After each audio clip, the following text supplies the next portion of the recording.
भैया प्राचीन भारत के इतिहास के बारे में अब हम इस वीडियो में आपको यजुर्वेद, सामवेद और अथर्ववेद के बारे में हम बताएंगे। यजुर्वेद, सामवेद और अथर्ववेद के बारे में हम आपको बताएंगे। ठीक है, अथर्ववेद के बारे में हम बताएंगे आपको।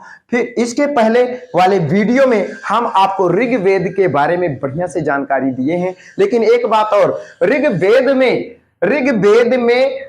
मतलब ऋग्वेद में इंद्र देवता के लिए 200 मतलब कि 250 मंत्रों का यानी कि ऋचाओं का वर्णन किया गया है। और अग्नि देवता के लिए 200 यानी कि इंद्र देवता के लिए 250 ऋचाओं का वर्णन किया गया है।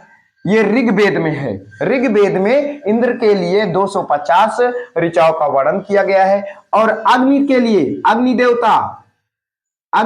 देवता के लिए 200 ऋचाओं का वर्णन किया गया है। अब हम इस वीडियो में आपको यजुर्वेद, सामवेद और अथर्ववेद के बारे में बताएंगे। तो यजुर्वेद के पाठकर्ता को अध्वर्यु कहा जाता है। ठीक है, यजुर्वेद के पाठकर्ता को अध्वर्यु कहा जाता है। और यजुर्वेद में भी सुनिए, यजुर्वेद में बलि यानी कि यज्ञों के विधि विधान का वर्णन किया गया है। और ऋग्वेद में बलिदान के विधि का वर्णन किया गया है। और यजुर्वेद ऐसा वेद है जिसमें गद्य तथा पद्य दोनों का संकलन मिलता है, दोनों का वर्णन किया गया है। यह गद्य और पद्य दोनों में होता है। यजुर्वेद जो है गद्य तथा पद्य दोनों में होता है। बस बात ये आ गई। अब सामवेद, दूसरा नंबर है सामवेद। सामवेद के बारे में हम आपको जानकारी देंगे कि सामवेद के पाठकर्ता जो होते हैं उनको क्या कहा जाता है? पाठकर्ता को, सामवेद के पाठकर्ता को क्या कहा गया है? सामवेद के पाठकर्ता को क्या कहा गया है? सामवेद के पाठकर्ता को क्या कहा गया है? सामवेद के पाठकर्ता को उद्रार्त कहा गया है। उद्रार्त कहा गया है। ठीक है, सामवेद के पाठकर्ता को क्या कहा गया है? उद्रार्त कहा गया है। ठीक है, अब भैया इसमें सामवेद में 101 मतलब कि 1810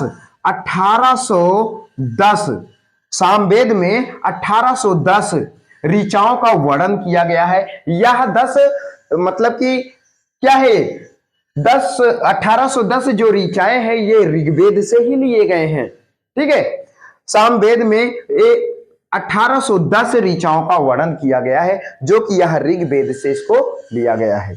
समझ में आई बात? ठीक है, और सामवेद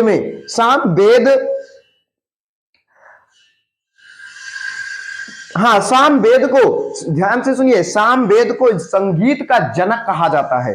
सामवेद को क्या कहा जाता है? संगीत का जनक। संगीत का जनक किसे कहते हैं? सामवेद को कहते हैं संगीत के जनक। यानी कि क्या कह रहा है? संगीत का जनक। संगीत का जनक किसे कहते हैं? सामवेद को। सामवेद को संगीत का जनक कहा जाता है। ठीक है, और अब आ गई बात अथर्ववेद की। अथर्ववेद में भैया जादू टोना व्यवसाय कृषि से संबंधित लिया गया है। यानी कि वशीकरण, जादू टोना, वशीकरण आदि का वर्णन किया गया है अथर्ववेद में। समझ में आई बात? अथर्ववेद में जादू टोना आदि का वर्णन किया गया है। बस, और कुछ इसमें ज्यादा खास नहीं है। ठीक है।